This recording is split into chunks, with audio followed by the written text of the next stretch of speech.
Hello, everyone. I'm super excited to announce that I have crossed 250,000 subscribers, which just sounds kind of crazy. When I started this channel back in 2011, I think after the first month, I had a grand total of like 3 subscribers, and I certainly never expected it would take off like this and become a significant part of my professional identity, but it did, and it's been awesome. I've loved reading your comments and questions and hearing your suggestions. I've also been able to meet other education YouTubers and share ideas and tips, and that's been amazing too. And just overall, the experience I've had has been more than I could have hoped for. So, as promised a few weeks ago, to celebrate this milestone, here's my AMA for Ask Me Anything. Thanks for submitting all of the questions. I'm not going to be able to squeeze in all of their answers into a single video. Be assured that if I don't answer your specific question, it's not because it was a bad one. There's just not enough room in one video. But I will try to answer the rest in the comment section over the next 2 weeks. Okay, so right off the bat, I got a lot of requests for covering specific topics, all of which were great ideas. I previously made promises or estimates of when I was going to post a video on a specific topic, but for a variety of reasons, I just almost never met them. So I think it's best to refrain from any more estimates other than to say that they were great suggestions, and I hope to get to them all someday, well, with the possible exception of renal physiology made simple, because that just might be an impossible task. So my best and worst experiences during rotations. My best experience was an elective in pediatric cardiology. I worked with some great attendings, the patients and families were great, the physiology was super interesting to learn about. It was an all-around wonderful 4 weeks. My worst experience was as a medicine sub-I at NYU, and I'm calling them out because I'm still pissed about it 15 years later. At the time, the state of New York had caps on both the number of hours worked by house staff and on the number of patients they could carry at a time. This wasn't a program or an ACGME thing. This was in the days before 80/30. This was a New York state law, and the cap was 12 patients per intern, with 80 hours per week as the maximum number of hours worked. And our medical team was crazy busy, like it was dangerously busy. At one point, I had 14 patients and was leaving the hospital at 10 p.m. every night, working well over the 80 hours per week cap. My resident didn't know what to do because all of the teams were like that, so just redistributing patients around, that wasn't an option. So I went to the chief resident's office to discuss and to tell him that someone needed to help us out. It wasn't just about burnout, it was about patient safety. And the chief, he literally tells me, Eric, those laws about 12 patients per intern and 80 hours per week, they apply to interns, not students. You need to suck it up. And that one moment is why I did not even rank my own program in the match. I know that sounds a little like, back in my day, we used to walk 10 miles in the snow to go to and from school, and it was uphill both ways. But I gotta be honest, it really was that bad. Next, what is your take on the AOA and ACGME merger? On the surface, it seems like a good thing, but I don't know all that much about it.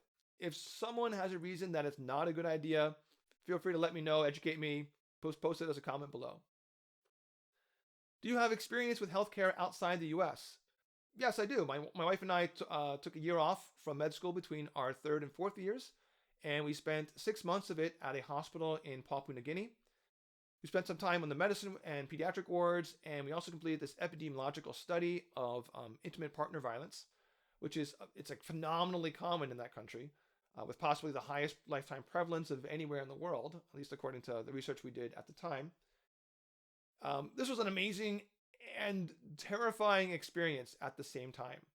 When we got back to the States, I actually wrote a memoir about the experience, but I guess medical care in New Guinea is not a hot topic, because I could not even get an agent to even look at it. So if anyone has a connection with a good book agent, let me know, send me an email. I'll be very appreciative. What was your most significant medical error? This is a great question. So I had just graduated from residency and was literally 3 days into my first job as a hospitalist at a small private community hospital. Unlike most training hospitals in the US, this hospital had an open ICU with no critical care docs on staff. So someone like myself, just a few days out of residency, was managing critically ill patients on vents and pressors, all without any backup at all. I had a patient who had septic shock from an unknown cause, and he was intubated and on a low dose of norepinephrine, but he seemed relatively stable until I got a call from the nurse that his blood pressure was dropping, despite up titration on the norepi. I go to the bedside where the norepi is cranked way up and his BP is dropped to something like 60/40 via a reliable arterial line. His CVP looked elevated, so more fluids were probably not going to help, at least not dramatically. ECG showed sinus tach without ischemic changes. There's no echotex in the building. No reason on history or an exam to suspect something like a tension pneumo or a tamponade. He had no obvious reason to be adrenally insufficient and already on broad spectrum antibiotics. So, in other words, there was no obvious reversible problem that could be quickly and easily addressed. Now, I could have called a code for additional help, but the hospital's code team, it actually wouldn't bring any more doctors. As the hospitalist on call, I was the only one on it. So what did I do? I panicked. I didn't want to use phenylephrine because with a generous CVP, I was afraid the patient was developing heart failure for some reason. So I told the nurse to give the patient a bolus of dopamine as if it were phenylephrine. And she gave it without question. And nothing happened. So after a minute or two, I told her to repeat it. And within about 30 seconds, his blood pressure on the A line was reading something like 250/120. I thought for a second and realized that, oh no, what did I do? You don't bolus dopamine. I just slammed this dude with an inappropriately huge dose of a vasopressor that may have momentarily fixed the hypotension, but with the extreme trade-off of cardiac ischemia, risk of triggering VT, and risk of an intracranial bleed. Now, luckily, the half-life of dopamine is really short, so I waited at the bedside for a very nerve-wracking 10 minutes, during which I quickly consulted the internet and our pharmacy for a reminder on dopamine dosing. And then as the blood pressure returned to near normal levels, we started a drip at a conservative dose, and the patient stabilized and ultimately did fine with his shock, survived, recovered without any long-term consequence. What I learned from this experience was, first, working in an open ICU fresh out of residency is really scary. But also I learned that I didn't know enough medicine to take care of some of the patients for whom I was now responsible. So what did I do? So as soon as I went off service a week later, I bought a new critical care textbook. I read it cover to cover, and I took copious notes, some of which later formed the basis of my video series on ventilators and the one on fluids. And over a few months, I gradually got more comfortable. But looking back, that awful mistake was predominantly not because I didn't know enough medicine. It was really because I panicked. The patient was unstable but not actively coding. And I had 2 minutes it would take to call a pharmacist or consult my pocket pharm handbook. And, I just didn't. What is one piece of advice you would give as a hospitalist to your colleagues in the emergency department? Try to avoid being placed in the middle of a triage dispute. If surgery says the patient should be admitted to medicine and medicine says the patient should be admitted to surgery, diplomatically, just ask those two parties to talk to each other directly. You ER docs, you guys are way too busy to be passing notes between us. Just get us to talk directly, and in most circumstances, a quick 5-minute, specialty attending versus specialty attending conversation solves any dispute. There are some questions about the direction of the American healthcare system. Unfortunately, I'm not optimistic. It's so politicized in the U.S. that almost no one can have a rational discussion about it. I think we will inch towards providing something closer to universal healthcare, but it will be by going 2 steps forward followed by 1 step back, using incremental patches rather than a dramatic overhauling of the entire system, which is what it really needs. Now, I'm not a policy person, so take this with a grain of salt, but I think progressives in the US, with whom I agree on the majority of issues out there, I feel like they've made a mistake with going all in on Medicare for all. I think it makes for a catchy slogan, and it makes people feel good because it makes them feel like they're providing healthcare to people who don't have healthcare now. But it's currently a political impossibility, and far too many people fail to acknowledge that there are many different paths to achieving universal coverage. Medicare for all is just one. It's probably not the easiest to achieve politically, and maybe not even the best option, if it could be achieved. But in short, I think healthcare in America will continue to be a mess for the foreseeable future. While EMRs are a close second, I think the biggest change in medicine, and I'd say also medical education, is the reliance we all now have on internet resources to learn and to practice. I certainly didn't go to school before the internet, but I did go to school before the widespread use of UpToDate, before online QBanks and MD Calc, and even before YouTube videos. When there was a clinical question we needed answered in the literature, we literally needed to go to the library and find the physical journal on the shelves. With such a high barrier, you can imagine that we just didn't look up that many things. So even though evidence-based medicine was around as a concept and was discussed as like this super nice idea, it was impractical. This meant that medical practices could take years or literally an entire generation to be updated. So it's a little bit of a difference from today. Not a huge difference, a little bit of a difference. Do I think functional diagnoses are organic diseases that we just don't understand enough yet? Short answer is yes, 100%. There were several questions about how to learn and retain new information. This will sound familiar to those who've watched my video on how to study in med school, but the answer is straightforward. Spaced repetition, such as flashcard apps like Anki, practice tests on the subject, such as a QBank, and making deliberate connections between the new information you're trying to learn and the older information that you've already mastered. How do you do the animations in graphics of your presentations?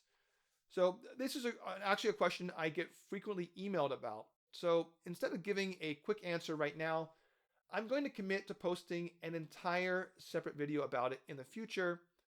It's just too hard to summarize in 30 seconds. A number of questions asked about how I stay up to date with medical topics and what are good sources for information. I'm actually a fan of using Twitter for this purpose. I'd say, follow 20 or 30 medical professionals who tweet out interesting and impactful studies in your field, particularly ones who don't just tweet out links to the papers, but whose commentary sparks discussion about the merits of the articles and the studies. I'll post a list of some medical professionals that I think are really valuable to follow on Twitter, keeping in mind that as an internist, as a hospitalist, there will be a strong internal medicine bias in that list. What are your favorite medicine books? What music do you listen to? Regarding medical books, I honestly don't think there is one perfect book for learning medicine. Either they are too long, too brief, too general, too specific, too basic, too advanced. They lack incorporation of recent literature, or sometimes they're just not written that well. However, the books that I have been most happy to have added to my shelf back here include the bound version of JAMA's Rational Clinical Exam.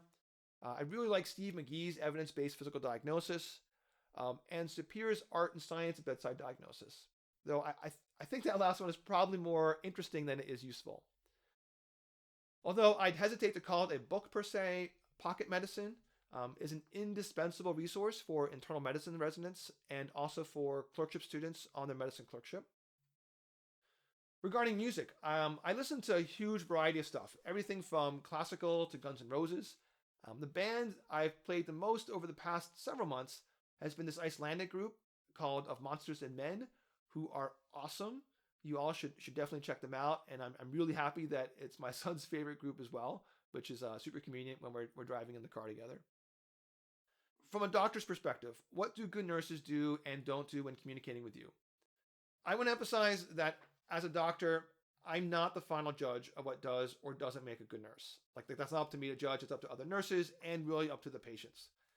However, as you've asked me from a doctor's perspective, here's what I'd say. I'd say I love when nurses interact with me as a colleague rather than within this more traditional hierarchical relationship. So that means when they page me about a situation, they don't just report what they've witnessed objectively and wait for me to tell them what to do, but they also provide their own assessment and their own recommendations. Like, I really like that. They're at the bedside. I'm not. If when they're on the phone, like, they have a better handle on what's going on. So for those familiar with SBAR format, a lot of nurses provide the doctors with the S and the B, and they leave out the A and the R. And I like to hear the A and the R. I also think the best nurses don't just listen in on bedside rounds, but they actively participate, including asking questions about management decisions. Interacting as colleagues also means treating each other with respect, so not giving the residents a hard time over something that they ask them to do if it's something that clearly needs to be done. But on the flip side, I also like when nurses are willing to respectfully push back on ideas that they disagree with. That's not just okay, I actually want nurses to do that. If something I've ordered seems unconventional or unexpected or just a bad idea, please let me know that. What content is most useful as transitioning into the hospitalist role? And what apps do you recommend for quick brush-ups on the run? So I don't use apps in the hospital, so I don't have any suggestions for that. I'm sorry. However, for content that you should be learning when transitioning into the hospitalist role, I'd say actively look for where your knowledge gaps are and try to fix them. As a resident, if there was a common disease or a class of medication or even an entire subspecialty that you felt relatively uncomfortable with, you could just make up for that by relying on your attendings a little bit more when decisions involving those things come up. But when you're the attending, you can't get away with giant knowledge gaps. Small knowledge gaps, yeah, there's up-to-dates there for a reason, consultants are there for a reason, etc.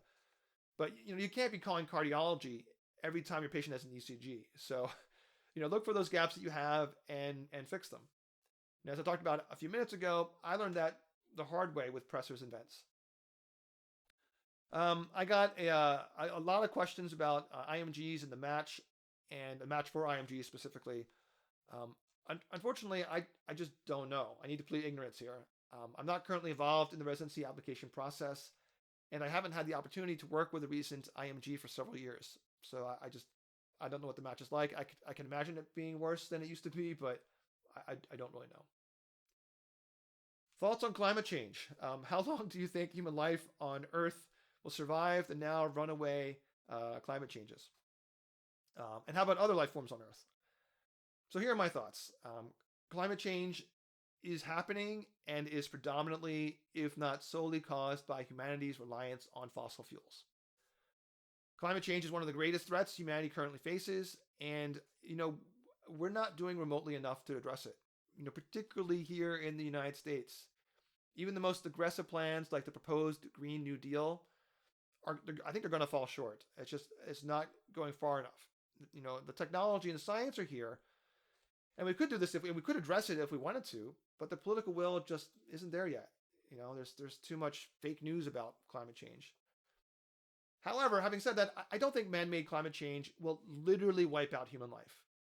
Is that possible on a timescale of thousands of years? Sure, yes, it's definitely possible. But I gotta be honest, I think there are plenty of other more likely scenarios that will cause our extinction before that. If you didn't do medicine, what else would you do? What are your hobbies? Why did you start making videos on YouTube? Based on my prior response, if I didn't do medicine, I'd do something that addresses climate change. Whether that's as a scientist, a science communicator, someone who works on energy policy, whatever, as a politician. I just don't know, but it would be about the climate because that is as I said, that's a potential catastrophic problem that we're facing. So either climate or maybe a rock star. My hobbies post-kids are very different than they were pre-kids, but in both cases, they can be summarized as like building stuff, exploring new places, and doing active things outside. Why I made videos on YouTube, it's really because the Stanford internal medicine residency program had asked me for copies of my PowerPoint presentations that I gave to the residents so that those who could not attend those conferences could still see what they had missed. It didn't seem likely that busy residents would ever scroll through a static sync slide deck on their own time, so I went ahead and recorded narration to them to make it incrementally more likely that they would. At the time, the residency program did not have any place to house the videos, so I put them up on YouTube, not initially considering how many students and residents outside Stanford would discover them, and that was it. And then people started watching them and discovering them, and I started making more videos from there. Why don't we see you on the Stanford 25 YouTube channel? When the Stanford 25 was new, I was very peripherally involved with them. But at the time, I was also working on my own videos, and I didn't have a ton of additional bandwidth to become too involved. And to be honest, I don't think they needed me. They're all my colleagues, though, and they're wonderful people, wonderful educators, wonderful doctors. In addition to their great video content, they also host an awesome annual symposium on bedside medicine here at Stanford every fall that you should try to get to if that's your thing. Is it worth trying to excel at both research and clinical work? Sure, if those things excite you equally. However, I'll say it's really hard to excel at both. I know hundreds of doctors who are primarily researchers, and hundreds of doctors who are primarily clinicians, and probably, I would say, maybe fewer than a dozen who seem to excel in both domains. So, it can be done, but it is hard. Tips on doing well on away rotations and electives. We don't have students from other institutions come to Stanford or the Palo Alto VA hospital for away rotations in internal medicine like they do for surgical fields. So my opinion may be less informed than you're looking for, but I think doing well on an away rotation is pretty similar to doing well on a core rotation at your own institution. I've got a video on that too, specifically about internal medicine clerkship, link in the description.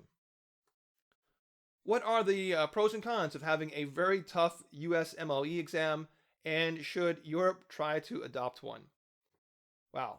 So the USMLE has been a particularly hot topic here in the US in recent months, and unfortunately much of the debate has been driven by passionate people, most of whom are arguing in good faith, but who conflate unrelated issues and, in the end, largely talk past each other. The heart of the difficulty in the discussion is that the people with the best perspective on what information is clinically relevant and helpful in practice are the least knowledgeable about what's actually on the test and what the test means for students these days. A lot of the senior clinicians I work with, they don't understand how much more important step one is now than it was 10, 20, or 30 years ago. The bottom line is that I agree with having a challenging, multi-staged, standardized assessment in order to become a doctor. That makes sense. But every stage should have clinical relevance. All of them should probably be pass-fail, and at least one stage should be practical, as in trainees need to be assessed in their skills interviewing and examining live people, and communicating findings both orally and in writing. For US students, that does not mean that I'm a fan of Step 2 CS in its current form. I am not. But I think the solution to Step 2 CS is to replace it with something that addresses its significant shortcomings, rather than just cutting out the idea of a practical exam altogether. Because in the end, communication is the most universal and important skill a doctor needs to have, and it should be assessed in some type of standardized way. However, Europe should most certainly not use the USMLE as a model for a standardized licensing exam. I can't stress that enough. I would not recommend using the USMLE as a model. What specialty do you practice in? How many patients are you able to treat without needing help from a specialist, such as GERD, AFib, etc.? Okay, so I'm an adult hospitalist, which is usually an internal medicine doctor who specializes in the care of hospitalized patients. While there are some hospitalists who specialize beyond this, for example, who do only surgical co-management, most of us don't further specialize. We are just general hospitalists, either adult or pediatric. And we should be able to treat most things without needing help. Certainly GERD and AFib don't require consults. But at an academic center where I'm working with residents, I almost always leave the decision to call consult up to them.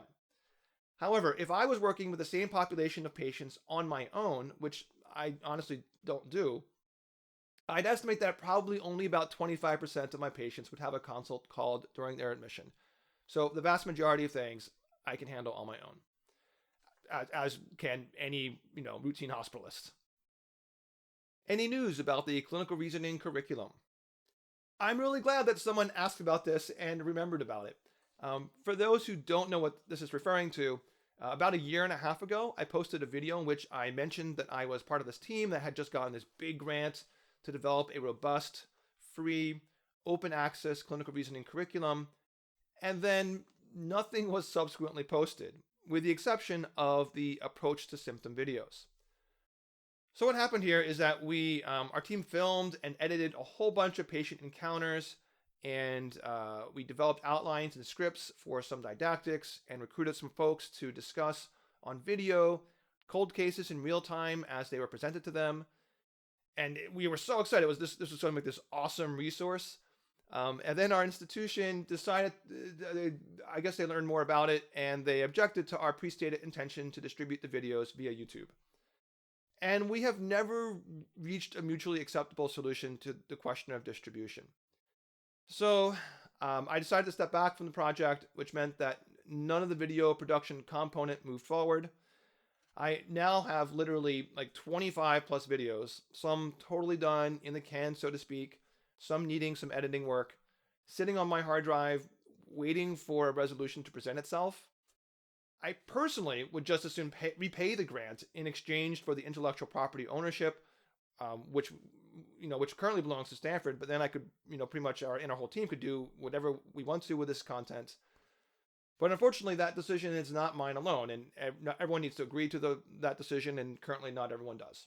So I don't know what's going to happen to the project at this point. Hopefully we'll figure out a solution someday, but it's not going to be in the immediate future. What motivates you to make these videos, and how do we make you not stop? Well, the support and encouragement I get from viewers are the main motivation. That could be comments within YouTube, or what's really cool is when people I don't know come up to me in real life, like at a conference, for example, and they're like, "Hey, you're the guy with the YouTube videos. Your video on such and such was like really helpful for me in this class or for this test or whatever." Hearing that just rocks. Like it's like this huge like positive energy boost. So really that's all that motivates me. Not all, but that's most of what motivates me. Do you think there will be some formal recognition in the medical field that YouTube videos are a form of professional development? Not only do I think there will be, there sort of already is. For example, I could probably work out with Stanford to get the necessary accreditation and approval that would allow physicians to receive continuing medical education credit for watching my YouTube videos, which they could then put towards maintaining their medical license. The main barriers to this is the time and the effort it would take from me, because that would be not inconsequential. And I also would have to work out issues related to the intellectual property ownership of the YouTube videos I've already posted, which is seems like it should be not an issue, but it gets complicated. So, and I just haven't been able to take those on, but there's no insurmountable barrier to that. Is there a shortcut to master medicine that bypasses experience?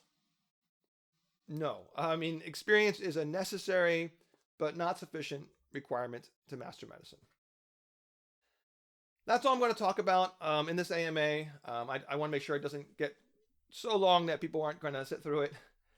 As I said at the beginning, please don't be offended if I didn't get to your specific question. I'll try to answer the rest of them in the comments over the next 1 to 2-ish weeks. And finally, thanks for watching and subscribing and sharing these videos. Your support and engagement is so appreciated, and I look forward to many more years together here on YouTube.